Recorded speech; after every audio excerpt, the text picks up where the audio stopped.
साहित्य सरिता में मैं डॉक्टर बबीता जायसवाल आप सभी का हार्दिक स्वागत करती हूँ।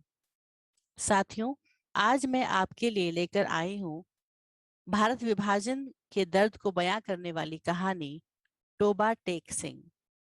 इस कहानी के लेखक हैं सआदत हसन मंटो। बंटवारे के 2-3 साल बाद पाकिस्तान और हिंदुस्तान की सरकारों को ख्याल आया कि साधारण कैदियों की तरह पागलों का भी तबादला होना चाहिए। यानी जो मुसलमान पागल हिंदुस्तान के पागल खानों में हैं उन्हें पाकिस्तान पहुंचा दिया जाए, और जो हिंदू और सिख पाकिस्तान के पागल खानों में हैं उन्हें हिंदुस्तान के हवाले कर दिया जाए। मालूम नहीं ये बात ठीक थी या नहीं। बहरहाल बुद्धिमानों के फैसले के अनुसार इधर उधर ऊंचे स्तर की कॉन्फ्रेंस हुई और आखिर एक दिन पागलों के तबादले के लिए निश्चित हो गया। अच्छी तरह छानबीन की गई। वे मुसलमान पागल जिनके अभिभावक हिंदुस्तान में थे वही रहने दिए गए, और जो बाकी थे उन्हें सीमा पार रवाना कर दिया गया था। यहाँ पाकिस्तान से क्योंकि करीब करीब सब हिंदू सिख जा चुके थे, इसलिए किसी को रहने रखाने का सवाल ही पैदा नहीं हुआ। जितने हिंदू सिख पागल थे सबके सब पुलिस के संरक्षण में सीमा पार पहुंचा दिए गए। उधर की मालूम नहीं, लेकिन इधर लाहौर के पागल खाने में जब इस तबादले की खबर पहुंची तो बड़ी दिलचस्प और कौतुकपूर्ण बातें होने लगी।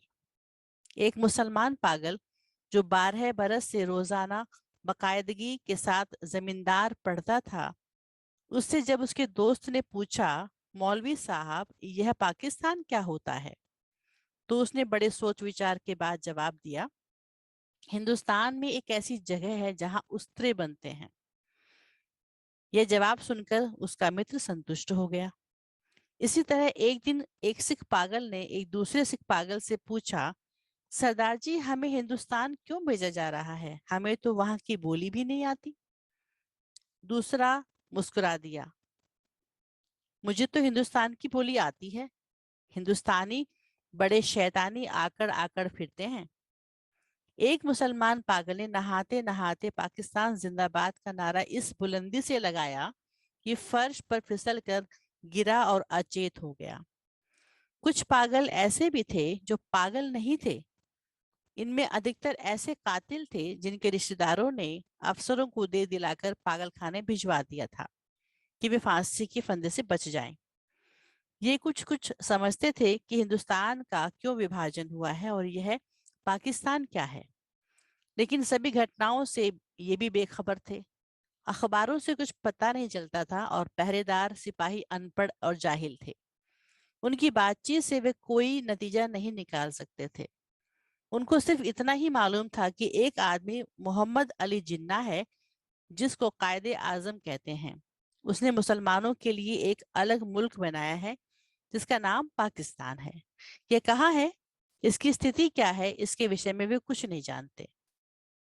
यही कारण है कि पागल खाने में वे सब पागल जिनका दिमाग पूरी तरह से खराब नहीं था इस ऊहापोह में थे कि वे पाकिस्तान में हैं या हिंदुस्तान में। उन्हें समझ ही नहीं आ रहा था, अगर हिंदुस्तान में है तो पाकिस्तान कहाँ है, और अगर वे पाकिस्तान में है तो यह कैसे हो सकता है कि वे कुछ अरसा पहले यहाँ रहते हुए भी हिंदुस्तान में थे। एक पागल तो पाकिस्तान और हिंदुस्तान और पाकिस्तान के चक्कर में ऐसा पड़ा कि और ज्यादा पागल हो गया।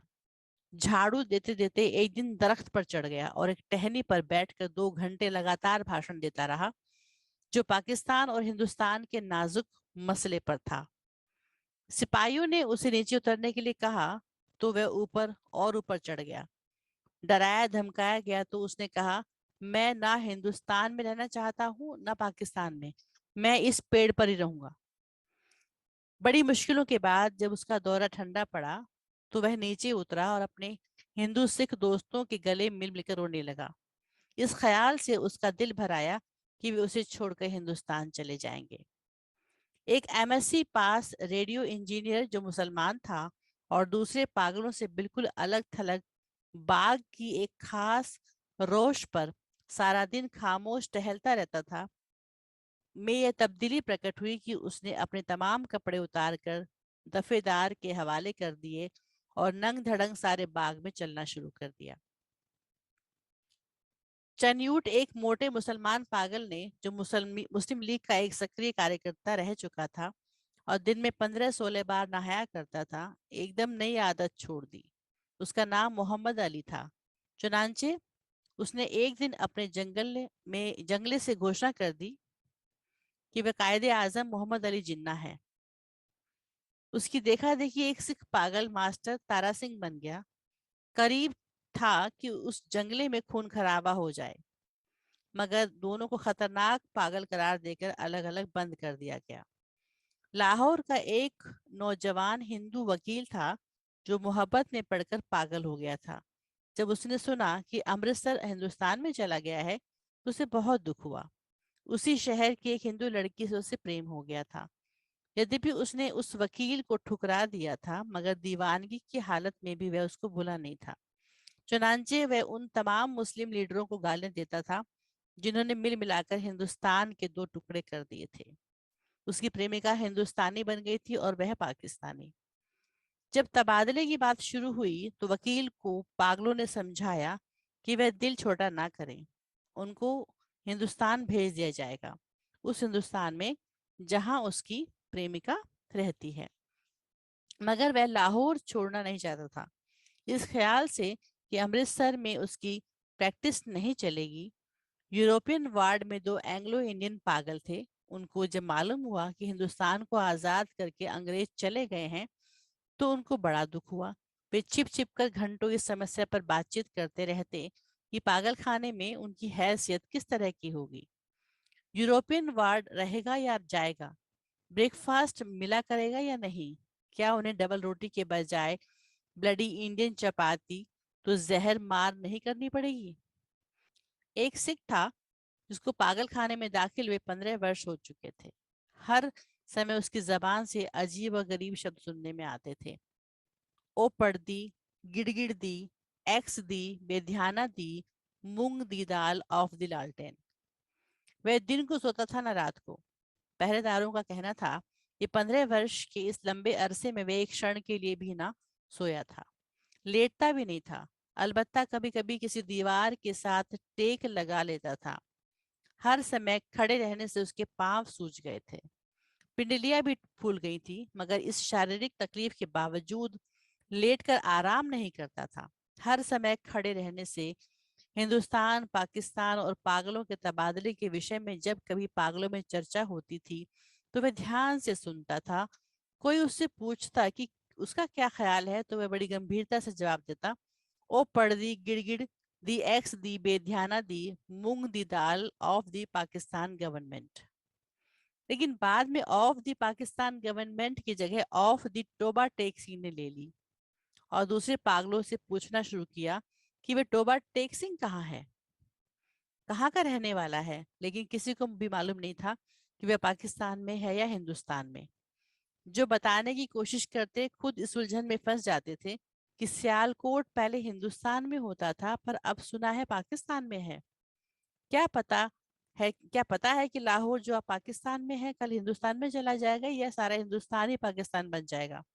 और यह भी कौन सीने पर हाथ रखकर कह सकता था कि हिंदुस्तान और पाकिस्तान दोनों किसी दिन सिरे से गायब ना हो जाएंगे। एक सिख पागल के केश छिद्रे होकर बहुत थोड़े ही रह गए थे। चूंकि वे बहुत कम नहाता था, दाढ़ी और बाल आपस में जम गए थे, जिसके कारण उसकी शक्ल बड़ी भयानक हो गई थी। लेकिन वह आदमी किसी का नुकसान नहीं करता था। 15 वर्षों में उसने किसी से झगड़ा फसाद नहीं किया था। पागल खाने में जो पुराने नौकर थे वे उसके बारे में इतना जानते थे कि टोबा टैक्सी में उसकी कई जमीनें थीं। अच्छा खाता पीता था कि अचानक ही दिमाग उलट गया। उसके रिश्तेदार लोहे की मोटी मोटी जंजीरों में उसे बांध कर लाए और पागल खाने में दाखिल करा गए। महीने में एक बार मुलाकात के लिए वे लोग आते थे और उसकी राजी खुशी मालूम करके चले जाते थे। एक मुद्दत तक यह क्रम चलता रहा, लेकिन जब पाकिस्तान हिंदुस्तान की गड़बड़ शुरू हुई तो उनका आना बंद हो गया था। उसका नाम बिशन सिंह था, मगर उसे टोबा टेक सिंह कहते थे। उसे बिल्कुल यह मालूम नहीं था कि दिन कौन सा है, महीना कौन सा है, या साल कितने बीत चुके हैं। लेकिन हर महीने जब उसके स्वजन और संबंधी उससे मिलने आते तो उसे अपने आप पता चल जाता था। चुनांचे वह एक दफेदार से कहता है कि उसकी मुलाकात आ रही है। वह दिन पे अच्छी तरह नहाता, बदन पर खूब साबुन घिसता और सिर में तेल लगाकर कंघी करता। अपने कपड़े जो वह कभी इस्तेमाल नहीं करता था निकलवा कर पहनता और यूं सज बनकर मिलने वालों के पास जाता। वे उससे पूछते तो वह चुप रहता, या कभी कभी ओ पढ़ दी, गिड़गिड़ दी, एक्स दी, बेध्याना दी, मूंग दी दाल ऑफ द लालटेन कह देता। उसकी एक लड़की थी जो हर महीने एक अंगुल बढ़ती बढ़ती 15 वर्ष में जवान हो गई थी। बिशन सिंह उसे पहचानता ही नहीं था। जब वह बच्ची थी तब भी अपने बाप को देखकर रोती थी। जवान हुई तब भी उसकी आंखों में आंसू बहते थे। पाकिस्तान और हिंदुस्तान का किस्सा शुरू किया कि टोबा टेक सिंह कहाँ है। जब संतोषजनक उत्तर न मिला तो उसकी कुरेद दिन ब दिन बढ़ती बढ़ती गई। अब मुलाकात को भी नहीं आती है। पहले तो उसे अपने आप पता चल जाता था कि मिलने वाले आ रहे हैं, पर अब जैसे उसके दिल की आवाज भी बंद हो गई थी जो उसे उनके आने की खबर दे दिया करती थी।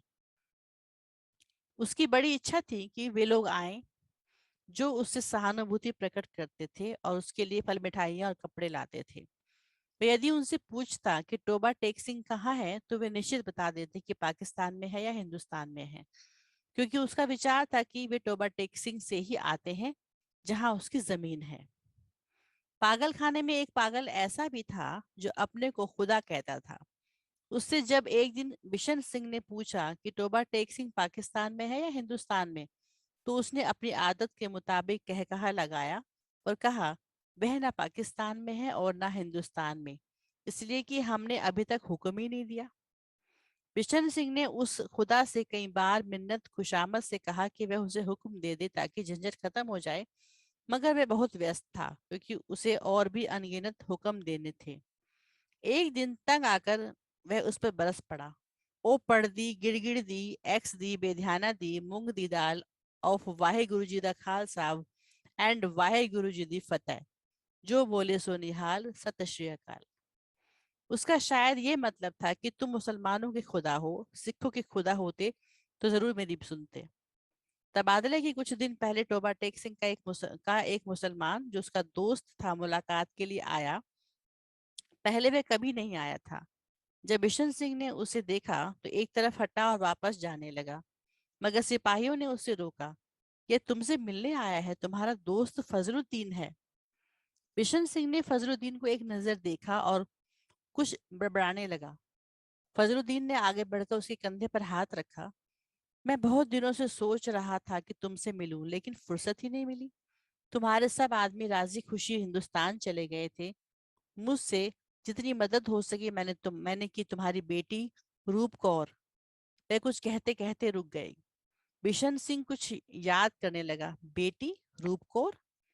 फजलुद्दीन ने कुछ रुककर कहा, हाँ, वह भी ठीक ठाक है, उनके साथ ही चली गई थी। बिशन सिंह चुप रहा। फजलुद्दीन ने कहना शुरू किया, उन्होंने मुझसे कहा था कि तुम्हारी राजी खुशी पूछता रहूं। अब मैंने सुना है कि हिंदुस्तान जा रहे हो भाई। भाई बलवीर सिंह और भाई बधावा सिंह से मेरा सलाम कहना, और बहन अमृत कौर से भी। भाई बलबीर सिंह से कहना फजलुद्दीन राजी खुशी है। दो भूरी भैंसे जो वे छोड़ गए थे उनमें से एक ने कट्टा दिया है और दूसरे ने कट्टी दी थी, पर वह 6 दिन की होकर मर गई। और मेरे लायक जो खिदमत हो कहना, हर वक्त तैयार हूँ। और ये तुम्हारे लिए थोड़े से मरुंडे लाया हूँ। बिशन सिंह ने मरुंडों की पोटली लेकर पास खड़े सिपाही के हवाले कर दी और फजलुद्दीन से कहा, टोबा टेक सिंह कहाँ है? टोबा टेक सिंह? उसने तनिक आश्चर्य से कहा, कहाँ है? वही है जहां था। बिशन सिंह ने पूछा, पाकिस्तान में या हिंदुस्तान में? हिंदुस्तान में? नहीं नहीं, पाकिस्तान में। फजलुद्दीन बौखला सा गया। बिशन सिंह बड़बड़ाता हुआ चला गया। ओ पढ़ दी, गिड़गिड़ दी, एक्स दी, बेध्याना दी, मूंग दी दाल of the Pakistan and Hindustan of the दुरफिटे मुंह। तबादले की तैयारियां पूरी हो चुकी थी।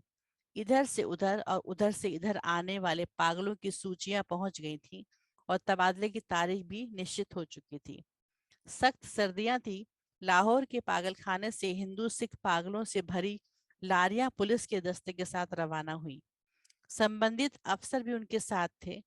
बाघा के बॉर्डर पर दोनों ओर के सुपरिटेंडेंट एक दूसरे से मिले और प्रारंभिक कार्रवाई खत्म होने के बाद तबादला शुरू हो गया, जो रात भर जारी रहा। पागलों को लारियों से निकालना और उनको दूसरे अफसरों के हवाले करना बड़ा कठिन काम था।